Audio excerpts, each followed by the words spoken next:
Welcome back, everybody. Since the beginning, we've explored voices, stories, technology, and service. And now, for our final session, we turn to something that affects all of us, affects the planet. Welcome to Session 4, Sustainability. Our speaker is a bilingual Spanish biologist and educator whose professional journey bridges environmental fieldwork, cooperate, sustainability, and academic leadership. After earning a bachelor's degree in biology and teaching certificate from the University of Valencia and a teaching diploma from University of Abu Dhabi, let us all please give a warm welcome to Ms. Nahid Mayo. Here behind me, I have two boxes, as you can see. One of them reads sustainable, and the other one not sustainable. So I'm just going to ask you to take just a few seconds to judge yourselves and see in which box you would place yourself. So go ahead. Okay, I think you know yourself, so it should take just a few seconds to see if you classify yourself as sustainable or not. By a show of hands, can you please tell me if you put yourself in the sustainable box? I'm going to try. Okay, not a lot of people. I like your honesty. And now those of you who've put yourself in the not sustainable box. And please be honest, nobody's looking. Okay, I applaud your honesty. Now the thing is, a person is not sustainable or sustainable. We cannot classify a person as such, but we can classify our actions as sustainable or not.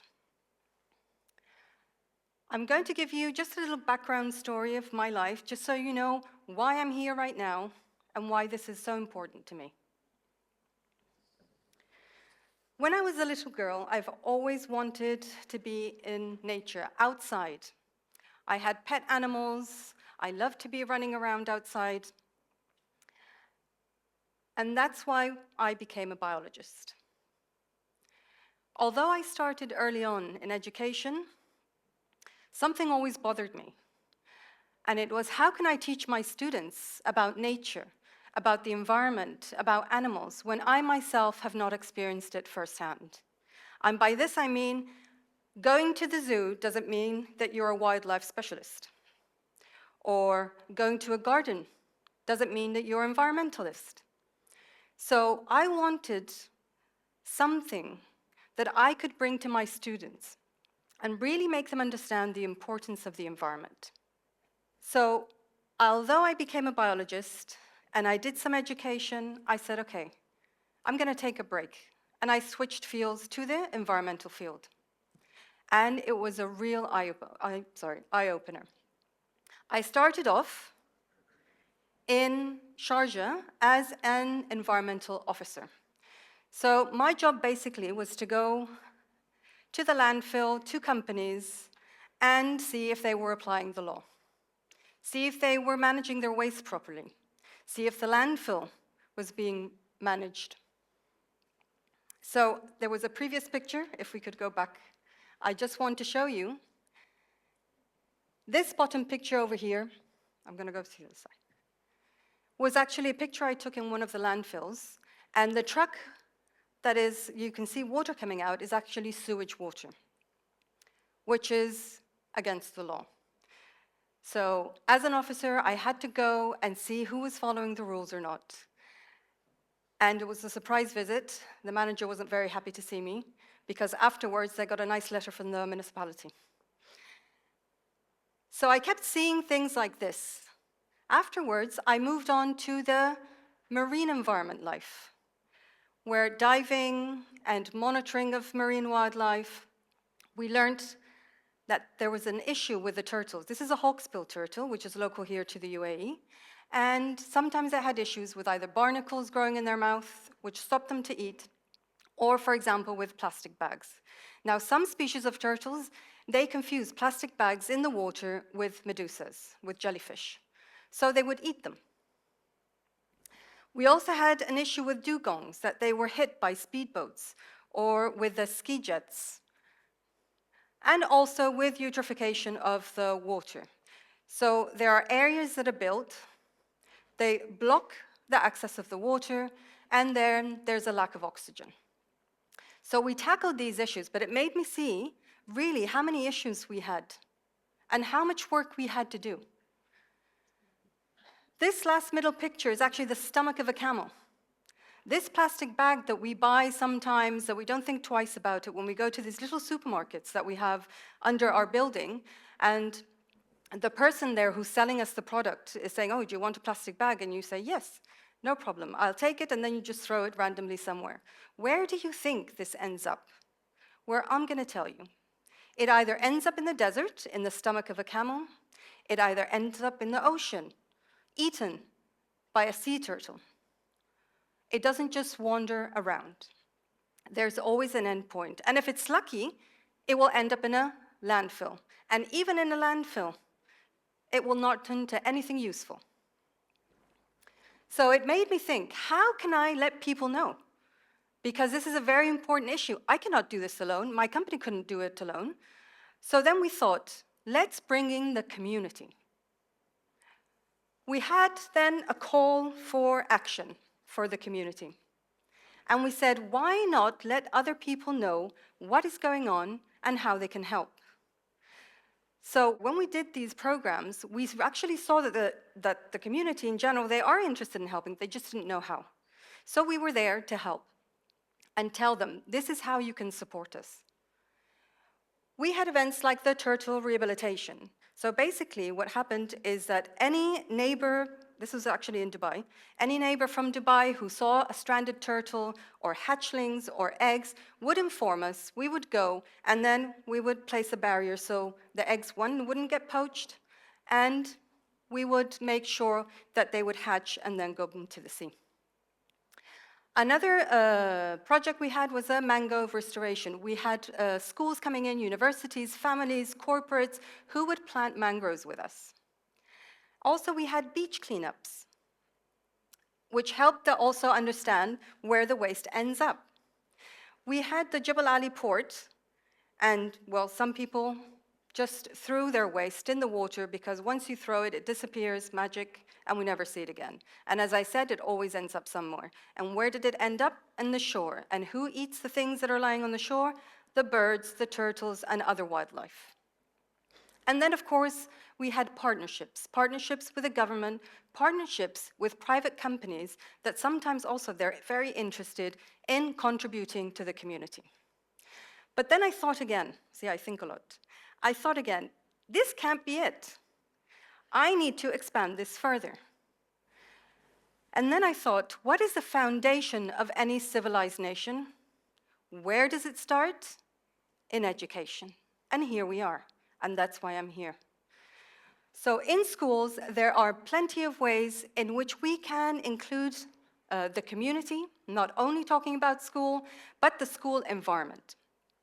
We can embed, for example, the UN sustainability goals in the curriculum, not only just have a sustainability lesson. We can also embed it in a way that we provide ourselves also as role models. We show, we act, and we tell the students, for example, that, okay, I'm throwing the water bottle in the right place. I'm recycling. Or we can just speak about it. There are many different ways to become a role model for students. We have sustainable operations and also waste management that we can do in school. What material we use for a building? Are we using solar panels? There are so many different ways, but it takes a village. So, although the government is doing many different things and there's many initiatives, they have created a platform or a building, actually, that will take waste and then produce electricity for the house, so for homes. And also, they have a solar panel park. You go to Masdar, there are many different initiatives that the government has, but we cannot wait for the legislation and policies to be formed and to be enforced. We have to start from now acting, and we have to start from the beginning. So for me, sustainability isn't a subject. It is a story that we are co-writing together. A story that we co-write together, chapter by chapter, action by action. So whatever box you imagined at the very beginning, open the lid, take a step back or take a step out and act, because all action matters. They all add up and they are all part of the change that we need to have today. Thank you.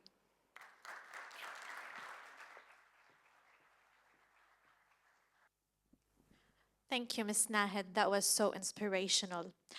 And like teacher, like student, Sara AlFalahi, a curious and driven grade 9 student, is about to take us on a journey, one where awareness turns into action and small steps lead to big change. Let's welcome Sara AlFalahi on TEDx stage.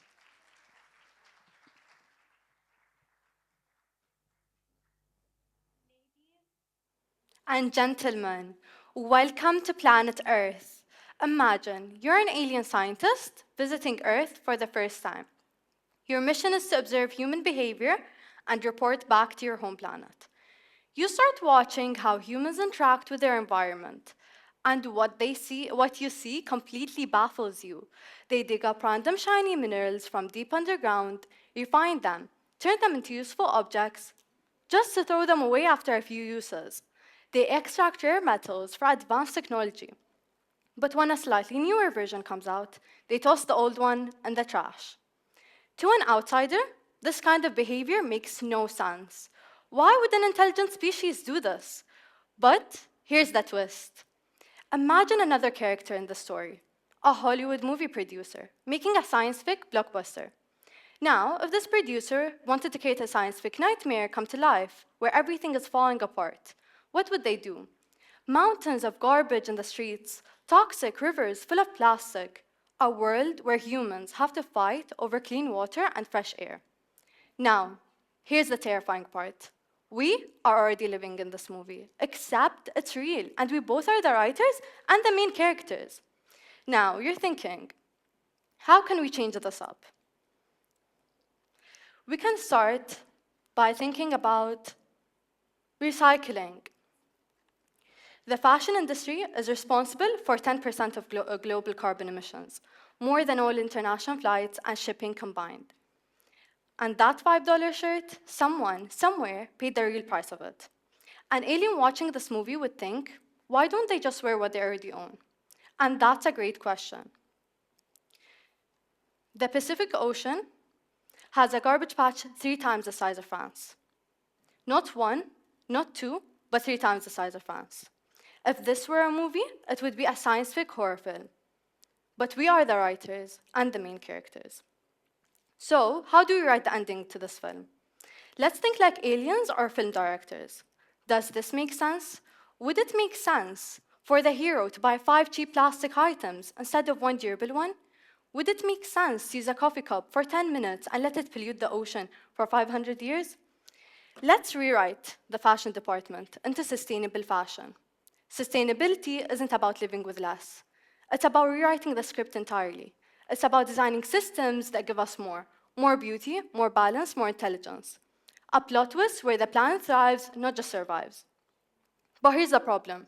Right now, sustainability is marketed like a low-budget drama film, a lifestyle of guilt and sacrifice, a never-ending checklist of things you shouldn't do. Take shorter showers, feel bad for forgetting your reusable bag, sipping out of metal straws that taste like blood. No wonder why people tune out. We made saving the world feel like homework, and assigned reading no one asked for. We can't solve problems by using the same kind of thinking we used to create them. So, maybe it's time. Maybe it's time to think like an alien or a film director, ready to flip the scene, ready to change the genre.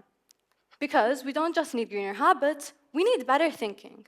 So let's start with the planetary production of our custom department of our planetary production. The best fashion choice, wearing what you already own. Instead of treating clothes as a disposable prop, Think of them as a part of your character's legacy. Every outfit tells a story, so why not make yours a good one? Instead of treating clothes as a disposable prop, think of them as a part of your character's legacy. Every outfit tells a story, so why not make yours a good one? Try buying secondhand. Vintage is cinematic, upcycling old outfits into something new. Supporting brands that actually give a damn about this planet, because the real style icon, someone who looks good without trashing the set. Let's flip the script. Old model, take make and waste. The new model, borrow, reuse, regenerate. For example, fashion rental services like Netflix for clothes. Wear it, return it, someone else wears it, no waste, no clutter. Imagine if every film set did this. Guess what? Even Stella McCartney is developing clothes that biodegrade. No landfill guilt, just style that returns back to soil. I hope you're thinking, do we still have hope? The good news is, the script is already changing.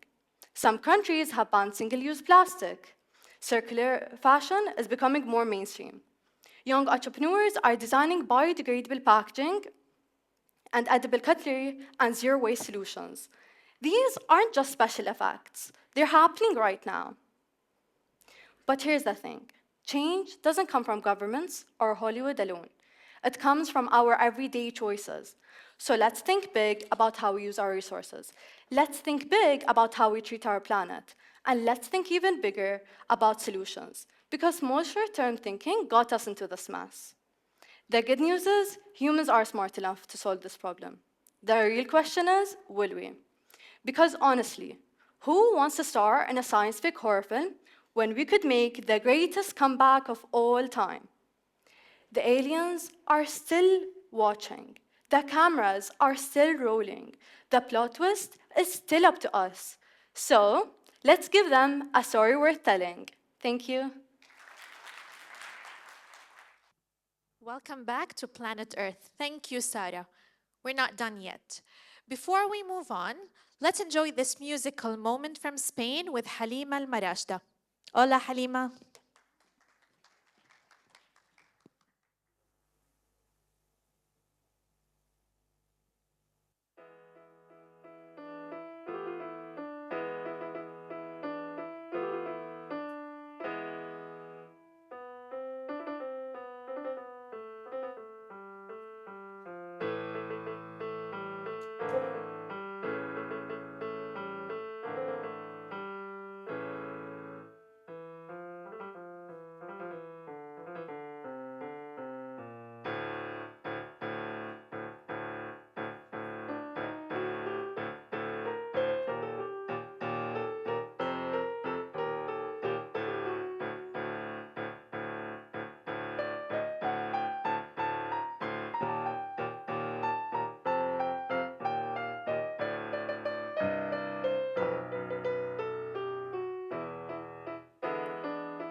We're wrapping up with the last session and our last speaker.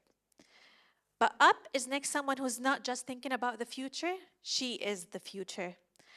Ghaneema Marzouqi, our senior student from the first graduating batch of Khalifa bin Zayed Awal, part of the very first graduating batch. And she will be sharing her vision about where she sees sustainability and our Mother Earth. Please give her a very warm welcome.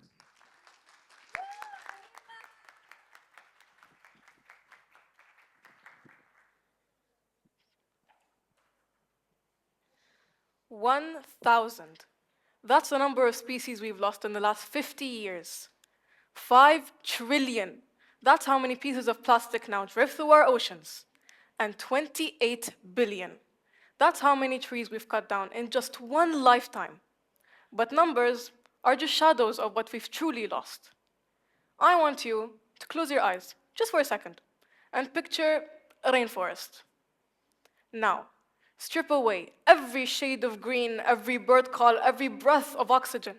What's left? Silence, and smoke, and a ghost of what once lived.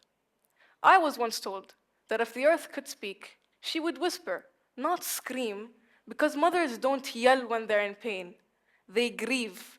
She would whisper for the coral reefs that turned white with sorrow. She would whisper for the baby elephants walking alone, never knowing their mothers. She would whisper for the glaciers that melted into memories. And we, her children, keep pretending we can't hear her. I'm guilty too. I've thrown away plastic without thinking. I've left the lights on when no one was in the room. I've bought way more than I needed. And every single time I told myself, it's just one thing. But 8 billion people saying it's just one thing is how we got here. The earth doesn't need us to be perfect. She just needs us to care enough to try. And try we must. Because we're no longer fighting for polar bears or pandas. We're fighting for each other. For the child who will grow up never knowing what the stars look like without light pollution. For the farmer whose crops keep dying with the changing climate. For the grandmother who can't breathe in her own city. This isn't a political issue. It's a human one. It's not about left or right. It's about forward or gone. Yes, the earth is wounded. But wounds can heal. Trees can grow back. Oceans can cleanse. Species can recover. But only if we act. And I believe we will. Because I've seen what us young people can do when we refuse to settle for apathy. I've seen us rise before, and I know we can do it again. So I'm asking you to not just recycle or use a metal straw. I'm asking you to love this planet so fiercely that it becomes part of who you are. To speak when no one else will, to act when no one else dares, to care when it's easier not to. One day, your child or grandchild will ask you, when the world was breaking, what did you do? And I hope you'll be able to look at them in the eye and say, I fought, I planted, I saved, I loved. Because this earth isn't just our home, it's our heartbeat. And it's time we listen to its cry. Thank you.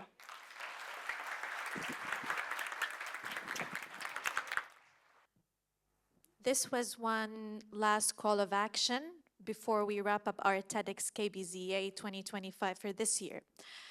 But we're trying to make it longer, so we're gonna end up with those two beautiful ladies on stage with two portraits that they will be speaking about, and then we come to a closing. مرحبا الساع، أنا اسمي خديجة عبد الله، فنانة إماراتية طموحة، أستخدم فني عشان أوصل رسالة. في تفاصيل هذه اللوحة ترسم حكاية وطن ووحدة أرض وبشر. إماراتية شامخة لابسة العباية تمثل روح العطاء والاحتضان، مثل ما الوطن يحتضن شعبه.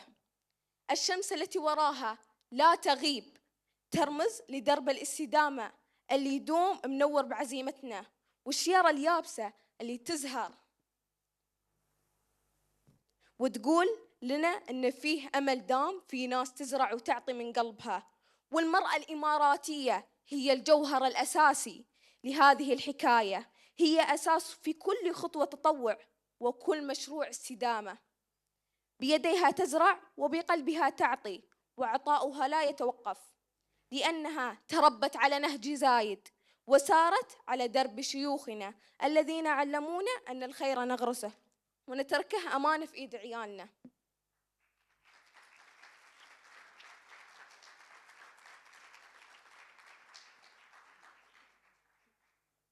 This artwork isn't just a picture.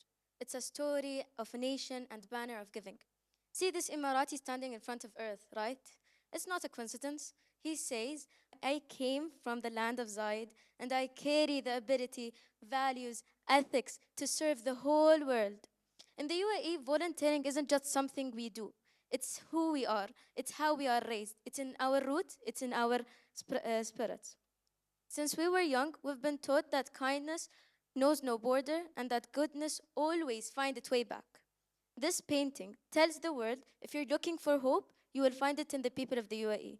In the end, our drawing may look simple, but the message behind it is so powerful. Visual arts are not limited to draw or paint. There are voices of art speaking where words fall short. expressing emotions and stories through them.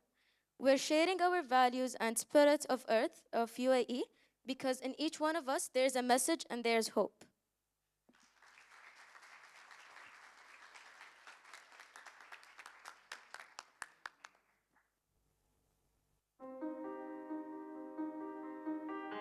من واجبنا أن نعمل المستحيل ونعمل الغريب ونحدث الأشياء التي تفرح الإنسان وتسره إن كان بالنظر أو باللمس. The voices of the Seven Sands, KBZA Choir.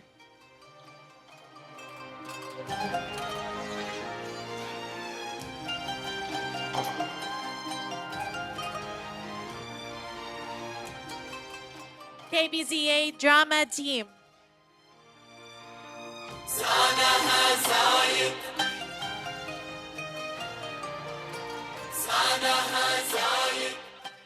The Musical Moments Team and the Visual Arts Team.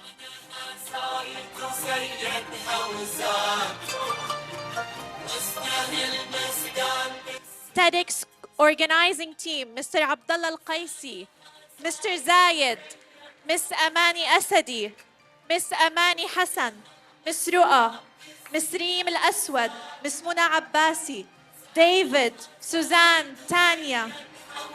Welcome on stage.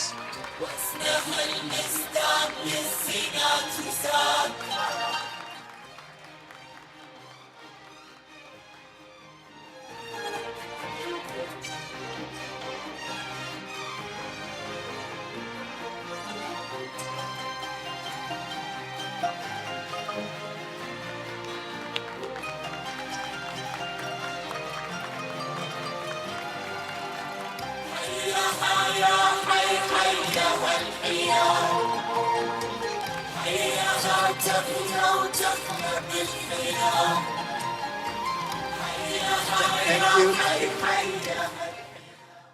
Thank you so much. At the end, guests, speakers, audience, thank you so much for attending. This is the first event. Thank you to the lovely team. It was a wonderful job.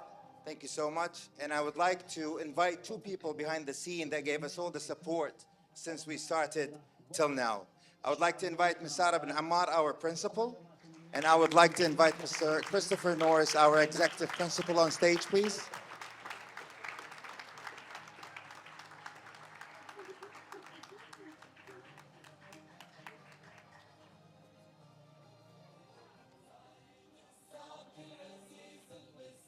Thank you so much for the support.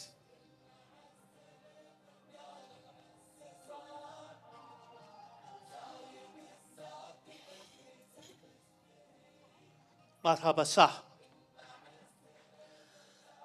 I'd like to say a huge well done to all of these young people who've, do you know, of all the nearly 40 years I've worked in schools in the UK and here in Abu Dhabi, this is the best production I have seen in 40 years. Give them a big clap, everyone.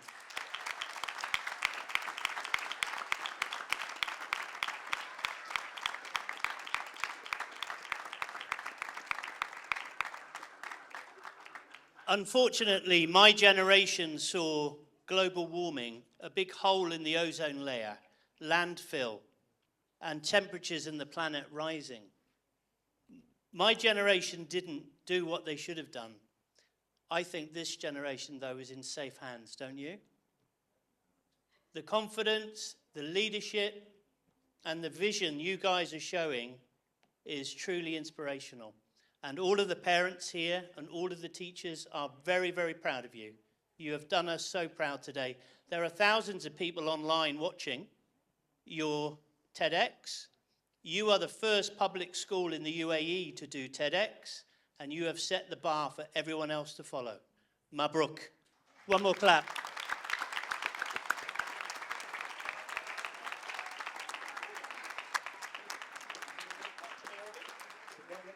أنا حابة نقول لكم شيء.